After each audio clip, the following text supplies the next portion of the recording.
zero code blue calls. Imagine a scenario in which medical professionals such as yourselves can truly rely on technology for real-time patient insights, such that code blues can be predicted, preempted, before they even occur. It sounds medically aspirational, I know, but we here at the Times Network and DOSI are very much committed to making Mission Zero Code Blue a reality. So up next, to share best practices and to debate and to deliberate the role that technology will play in making safe patient care all the safer, I'm joined by a highly distinguished panel of subject matter experts, and I ask that you please join me in welcoming them on stage. We have with us Dr. Anirudh Kohli, CEO of Breach Candy Hospital, Mumbai. Huge round of applause. Dr. Kohli, I ask that you please do join us on stage. We have Dr.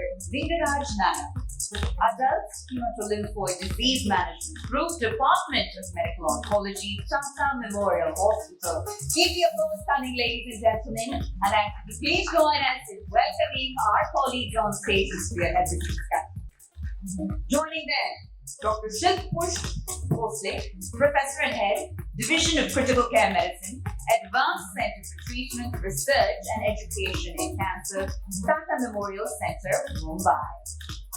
And joining them, Dr. Sachin Trivedi, Director of Medical Oncology at Healthcare Global Enterprise. And to moderate the conversation, ladies and gentlemen, if I could please have back on stage our very special guest, Dr. Jigishu Devetia, Professor and Head, Department of Anesthesia, Critical Care and Pain, Tata Memorial Hospital, Mumbai.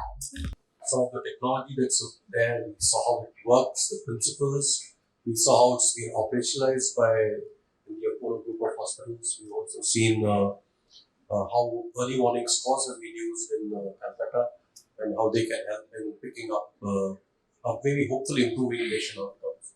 So I think I just want to go to some of these aspects with some of our distinguished panel here. So I'll start first with Dr. Vingaraj Nayak. So you're a medical oncologist and you treat a lot of patients with chemotherapy on the wards. And do you think there is some utility for this kind of technology?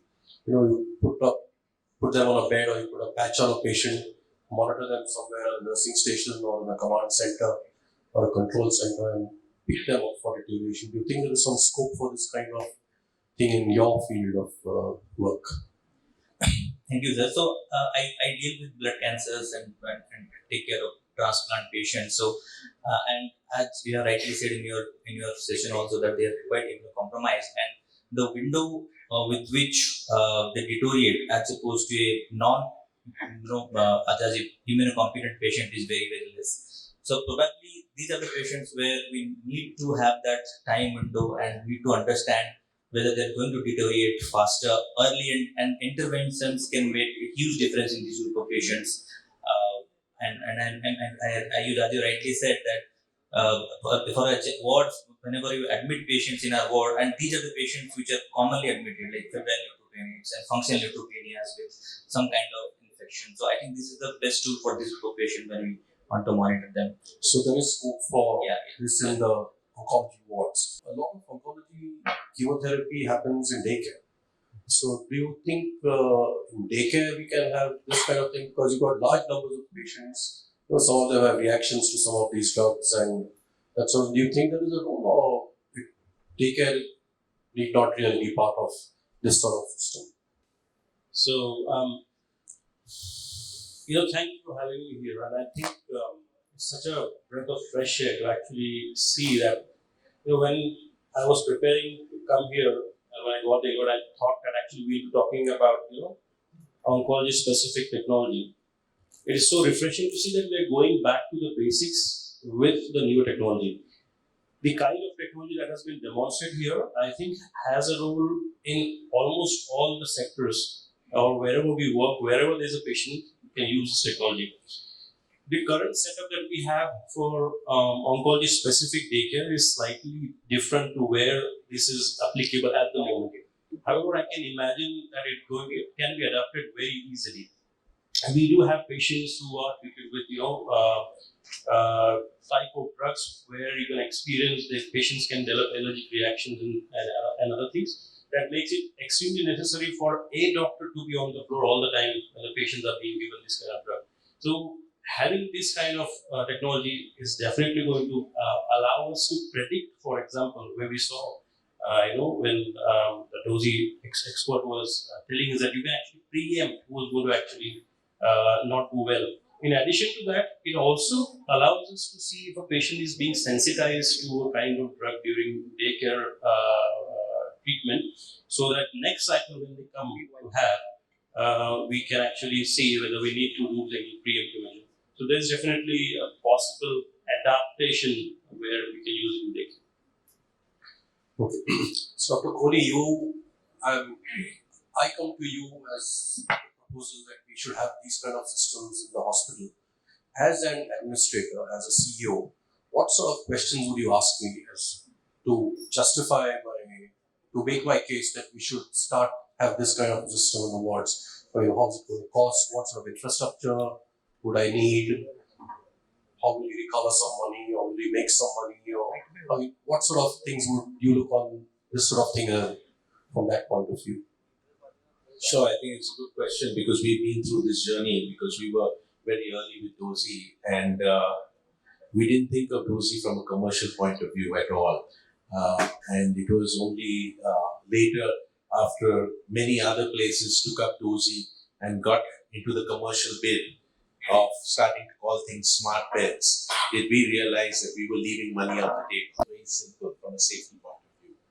And from a safety, medical, legal, whatever point of view, because it's nothing which is unknown of patients turning bad in a ward, known or unexpected, So you do have unexpected deaths happening in the wards, you do have unexpected patients turning bad in the ward. So from that point of view, the second was the real fear of code blue. Yeah, we have a code blue button in every room, but still there is a time. And there is always, we've seen that even though the code blue has been activated, the patient has had neurodeficits or, issues which are because of the cardiorespiratory thing. So there is damage happening with the code blue. Is falls. So yeah, you have a fall risk, you identify patients who have a higher fall risk, but falls happen. We try a lot of things for falls. We changed all our beds to which are like, there's no gap. They can't slip out. We changed every bed for that after we had a few falls. But still, at night with the patient disoriented or whatever, they try to climb out of the bed. And that's actually an even worse fall because they're now going to fall from a higher height and with more momentum and velocity. So Dozy has put in for us a fall with risk.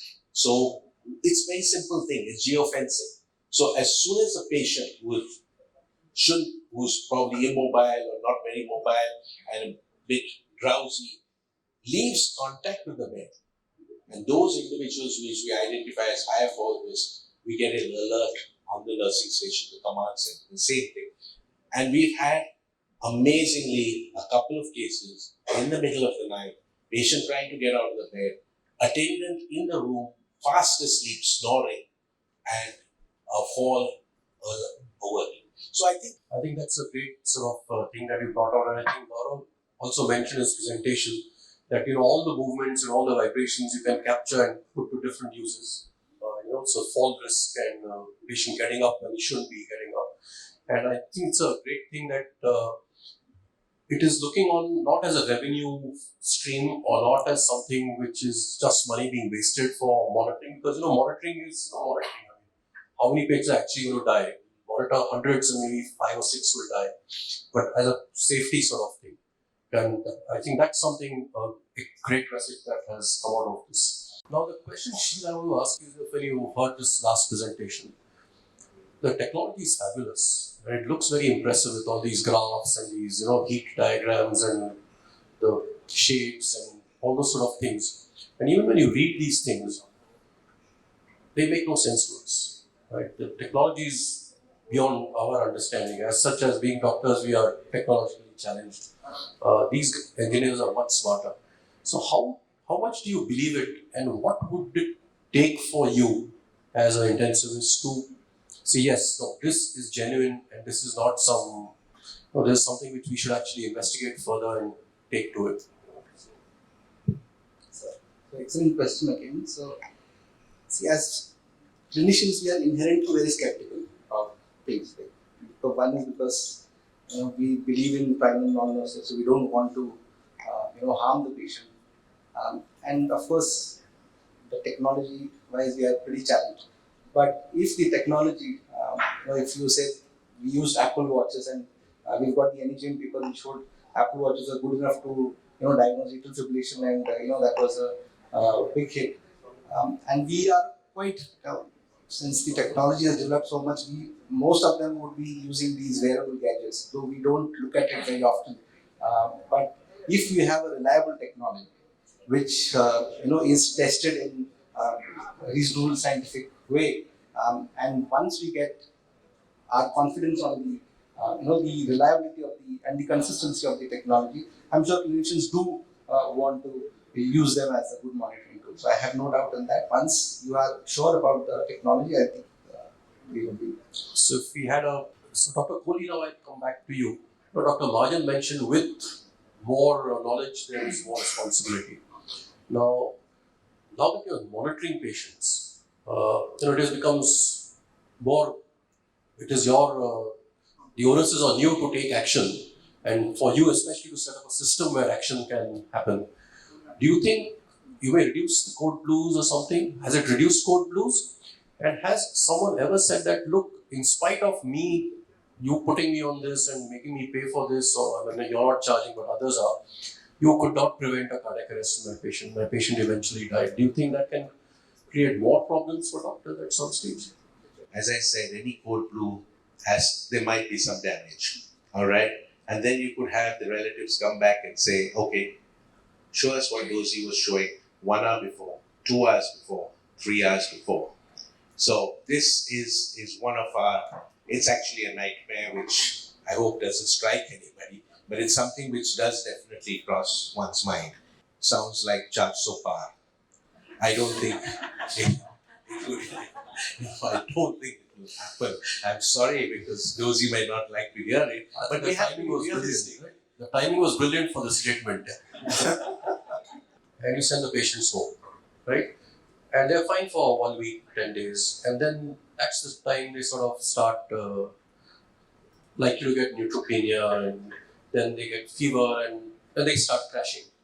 So, what do you think when do you think you would advise these people to get this sort of remote monitoring? They'll be at home. You can monitor from your home, or you can monitor in the hospital. Someone can monitor for you in the command center in your hospital.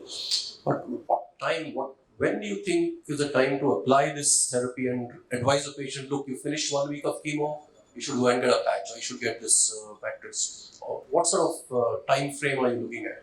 Because this is fairly predictable, the time of deterioration in many of your patients, oncology patients.